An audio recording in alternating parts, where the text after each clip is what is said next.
Hey guys, welcome back to the Friday Vlog, where we discuss activity that goes on here with the BuzWeaver channel. That includes things like current events, headlines that are in the news, social media, technology, and items of interest that come up during the week that allow us to have a little bit of a dialogue. If this is your first time to the channel, I'd like to welcome you here, along with those returning visitors. I would encourage both of you guys right now to click on that watermark down there in the bottom right-hand corner to subscribe. And if you are watching via DTube or BitChute, I would encourage you guys to give me a follow there as well. This week in gaming, Infinity Ward, creators of Call of Duty Modern Warfare, came out with a standard update as opposed to a title update, which the next title update will be 1.09. But this week it was a standard update, which you can see up here in the top right-hand corner. It addressed certain performance issues, bugs, and made corrections to some of the challenges as well as missions, along with adjustments to the 725 and the AUG firearm. But of course, you can check all that out in the top right-hand corner if you want all the particular details. A few weeks ago, you guys may recall that we covered the FTC pursuing Google, and a settlement was reached of $170 million. As Google was in violation of COPPA, which is the Child Online Privacy Protection Act.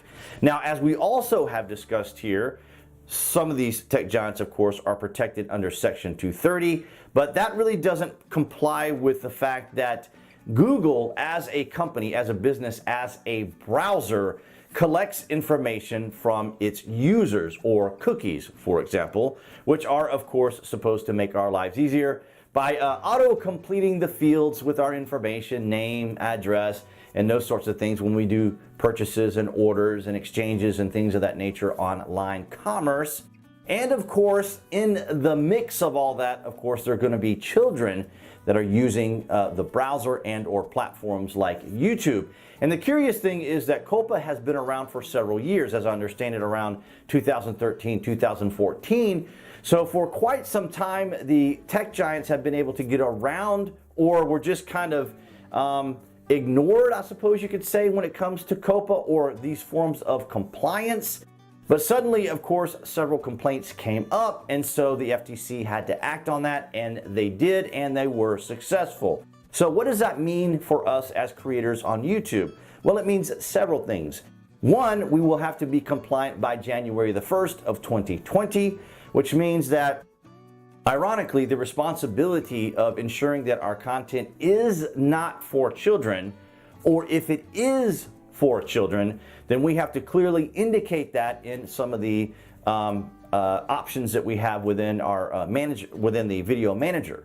So the thing is, ironically enough, the burden is being placed upon us as creators, despite the fact that, of course, as you know, many of these tech giants are protected by Section 230. But in this regard, it is very specific because it involves children. And so now we as creators have to go into our channels and into our advanced settings and select whether our content is for children or is not for children. Now, for many of us who are doing content that isn't for children specifically, I don't target children with any of my content, even though it could be argued that some of the games that I have are T for teens. But of course, a lot of the games that I cover are really M for mature when it comes to like H1Z1, but Battlefield, I believe, is T for teens, 17 plus. But nonetheless, these are individuals who are children and or minors. And so essentially what happened was the FTC was able, or not the FTC was enforcing it, but parents and others had brought this concern up to the FTC because their children's data was being collected. But the thing here too is that parents should or do have a level of responsibility as to what their children see on YouTube. But of course, the burden is being placed on us as creators to indicate that, our content is or is not for children. And I really empathize for those channels that are for children, because if you do select that you are going to make content for children, it has to be compliant with 16 different FTC COPPA regulations. And so you need to go through these particular 16 different items to ensure that your content will be appropriate for children. And as an attorney said in his outline of this, and I'm going to give you a link to his video if you guys want to get like all the actual nitty-gritty details. He goes over it specifically because some of those 16 different compliances are a bit nebulous and vague because they were created more by administrators than legislators. And when it comes to, of course, legislation, it refers to law, and law is very direct, it is very specific. Whereas when it comes to this particular, these 16 qualifications, it can be a bit nebulous in certain areas. Now, again, I empathize for all those channels that are going to be have content created for children, because many of them have been very successful. There are huge channels, or children's channels with parents with their children, and just the toys reviews and all these other things. Huge money being made by a lot of these different channels. So I can empathize with them, because what's going to happen is if you set your video to the setting for children, your comments, your community tabs, your end cards, your end screens, everything that you use to attract more attention to the channel or aspects of your channel that we use as creators, those are all going to be disabled, including comments. So essentially all you're going to be left with is just the video, and most likely limited or no ads whatsoever. So this is going to be quite an interesting change to the community. Now, if you've been following the channel at least for the last few months, you'll see that views in general have seemed to drop. There does seem to be some sort of view freeze, but we can go into that in the next segment.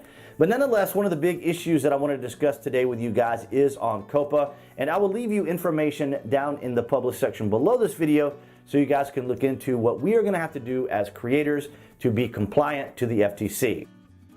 All right, guys, so that's going to wrap it up for the Friday vlog. As we continue to march along in this content, I am very grateful for the opportunity to have this opportunity each week to just kind of bring you guys some information, general tidbits on different things of interest that have come along during the week that are of interest to me that I'd like to share with you guys. And of course now, as appearing there on the screen, you can click on that channel icon to subscribe along with notifications so you guys will know when additional content is here on the channel. And I will see you guys right there behind the camera next week.